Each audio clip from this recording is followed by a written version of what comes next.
Das Präsentieren und das Halten von Vorträgen liegt mit Sicherheit nicht jedem. Von daher ist es insbesondere jetzt umso wichtiger, das richtig zu machen. Und wir haben einen ganz besonderen Gast heute bei uns, nämlich Davies. Schaut mal auf die Webseite von Davies, der mit Sicherheit zu Europas, wenn nicht weltweit, zu den gefragtesten und bekanntesten Präsentations- und Rednercoaches gehört, findet man nicht nur jede Firma, die Rang und Namen hat, sondern auch zahlreiche, erfolgreiche Menschen aus der Politik. Nur um einige zu nennen, Davies wohnt selber in London, hier ein paar Namen: Andrea Leeson, Amber Rudd, Zach Goldsmith oder auch Rishi Sunak, der jetzt der Chancellor of the Exchequer, Chancellor to the Exchequer ist, das wäre sowas wie in Deutschland die Leitung des Finanzministeriums. Also wenn jemand weiß, wie man Vorträge hält, dann ist es Davies, und von daher wollen wir uns mal anhören, was er uns hier zu erzählen hat. Das Interview wurde in englischer Sprache geführt.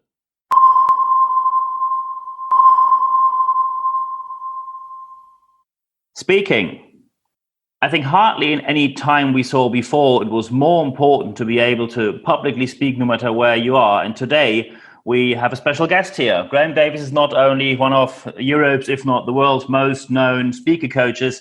His clients reach from top-level CEOs to government officials in the UK. Hello and welcome, Davies. Good afternoon, Niels. Thank you very much for taking the time. And of course, I prepared for this interview. And when we see what happens at the moment, we have many high-profile individuals who I assume, or I hope, were professionally trained when it comes to public speaking because they know how important it is.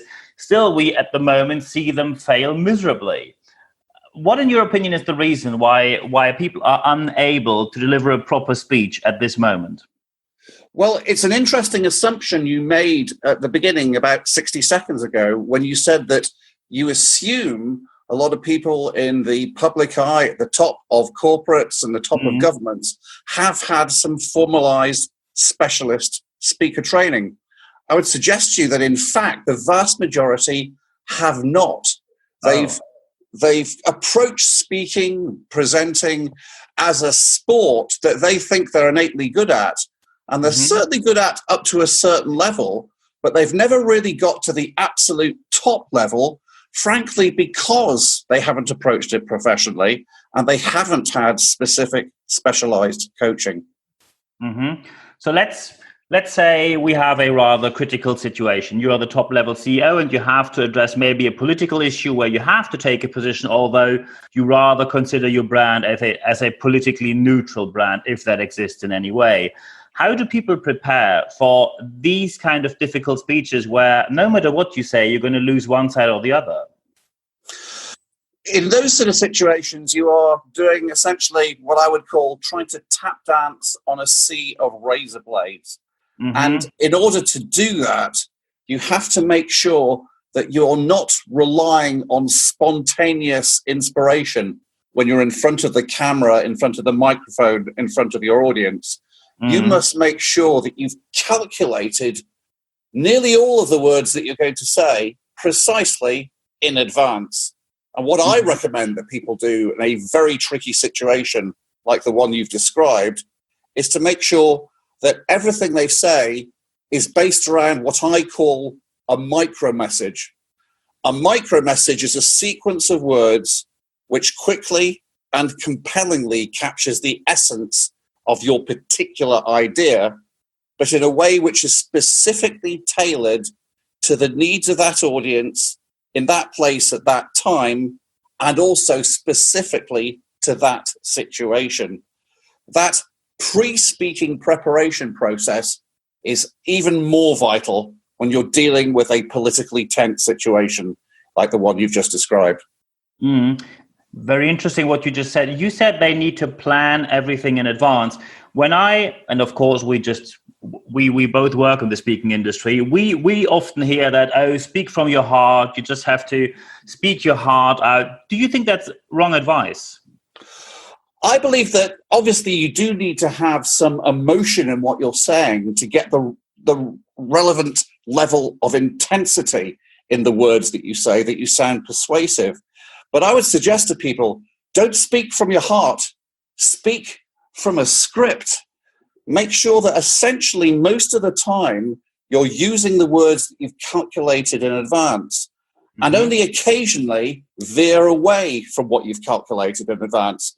The analogy I would make would be one of skiing. Most of the time, you should ski down the middle of the piste. Mm-hmm. Occasionally, you should go off-piste, but only occasionally.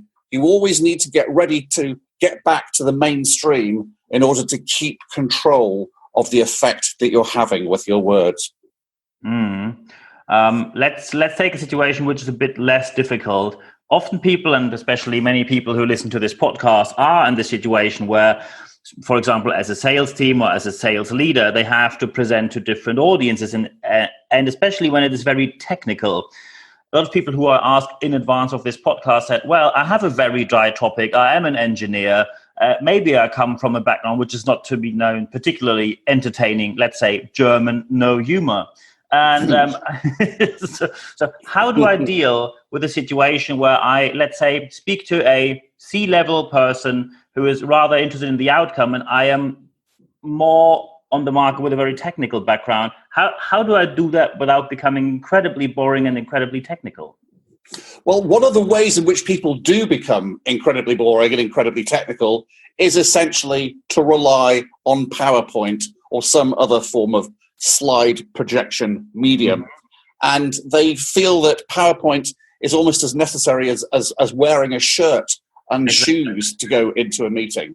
And what they must do in order to make a technical subject come across, rather than relying on slides, which they essentially read a blizzard of bullet points from, they should make sure that they are concentrating on telling a short, pithy, precise story about the numbers, about the technical aspects, so that they're carrying along people in the audience, or on that, even if it's a one-person audience, with the narrative flow of the story, with the technical aspects or the numbers illustrating that story, rather than the technology and the numbers being all that they're getting across.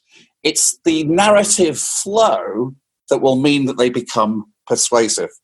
When we talk about storytelling, many people, of course, will say, I don't have any stories. I'm not entertaining. I'm not that kind of person. I don't have an interesting life. How do people approach storytelling when they tell you, I don't have any stories? Well, actually, I mean storytelling in a subtly different way to the one that your question presupposes.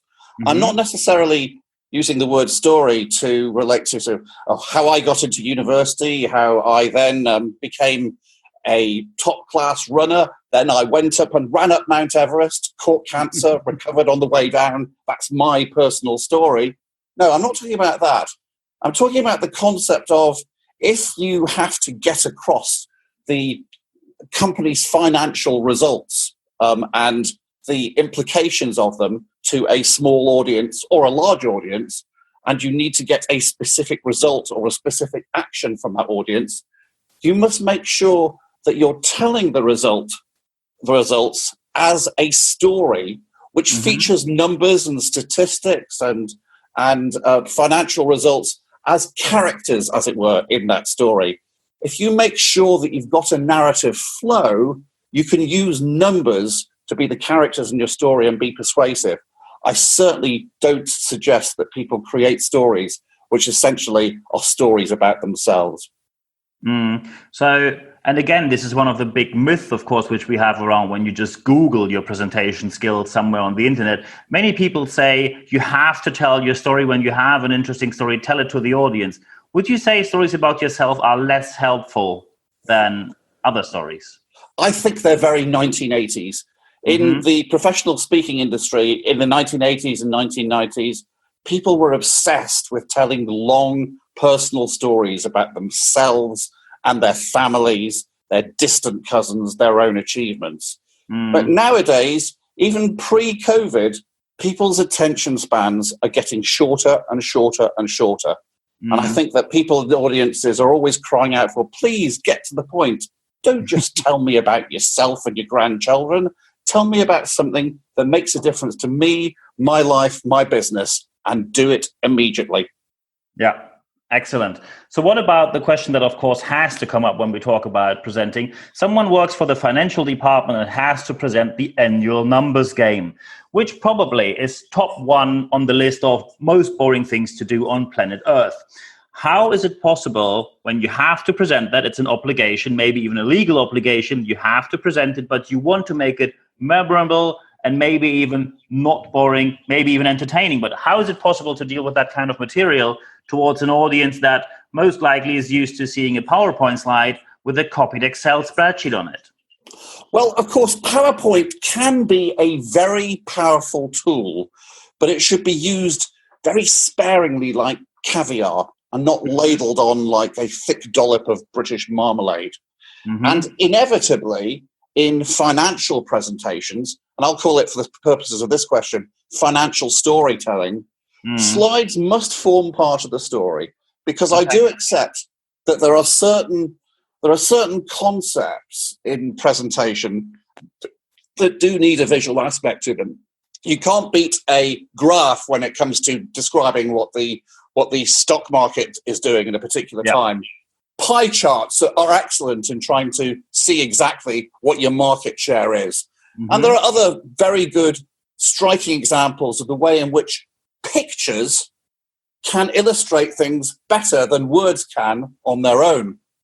However, lots and lots of bullet points and lots of numbers in columns or in squares don't really illustrate things brilliantly as an additional weapon to words on their own. They have to be used in a way, slides have to be used in a way so that they become genuinely visual, not just a way of putting numbers across.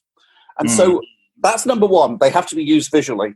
Number two, you should make sure that you decide what you're going to say before you start designing and creating your slides.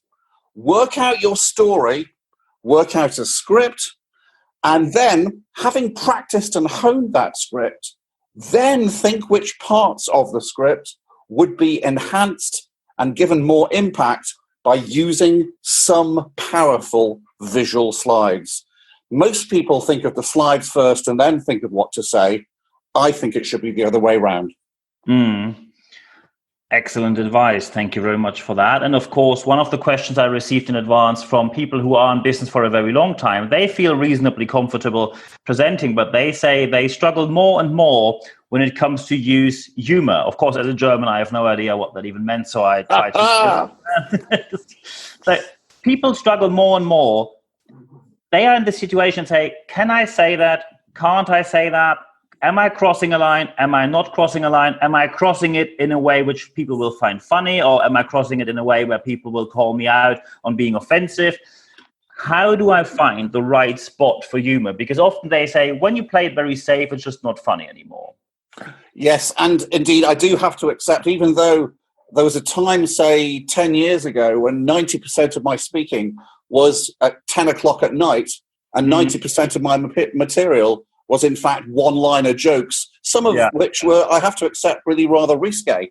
And so this is a very thin razor blade across which I have been walking for many, many years.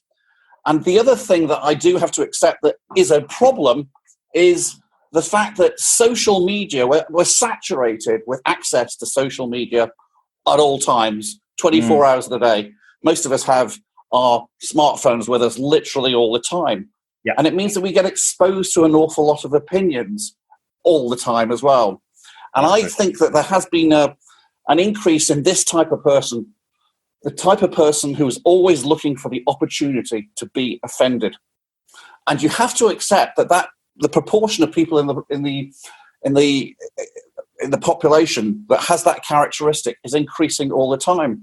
The only way, therefore, to make sure that you only use humor as appropriate is to make sure that you calculate that humor very carefully indeed.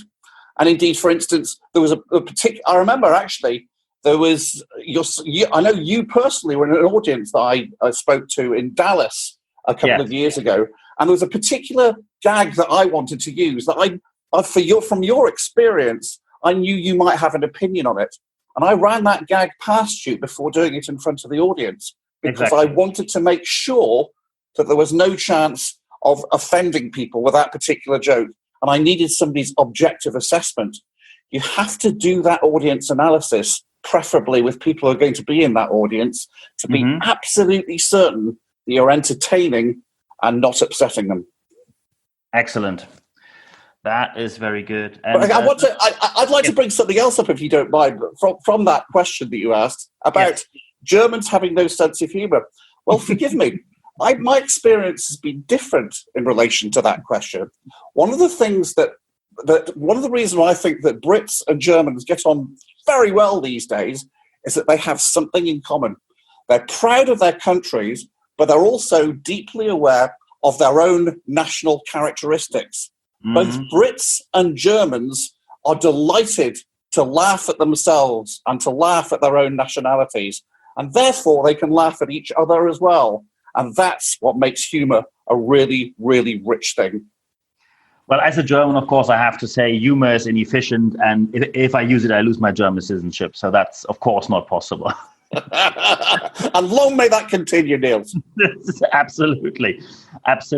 Shifting away from the boardroom, I received a couple of questions in advance where people said, I think I have the experience to be reasonably okay in the boardroom. I am terrified when at 4 p.m. my boss comes to me and say, could you just go to that networking meeting? It's just like a short speech. And suddenly you have to say something in a non-business, well, it is a business environment, but people are standing there, maybe had a drink or two, and people just have no idea what to say, especially because they don't have PowerPoint. They only get a microphone. They, of course, because they sponsor the evening, they want to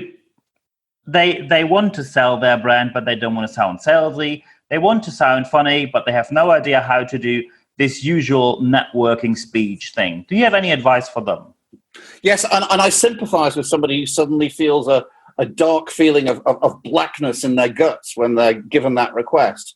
Because there is a huge difference between the atmosphere of sitting around a boardroom table in front of 10 of your close colleagues, and admittedly they're 10 highly competent and very powerful people, but there is a different feeling when you suddenly have to stand up in front of, say, 50 or 100 strangers, many of whom are also standing as well and not sitting and relaxed.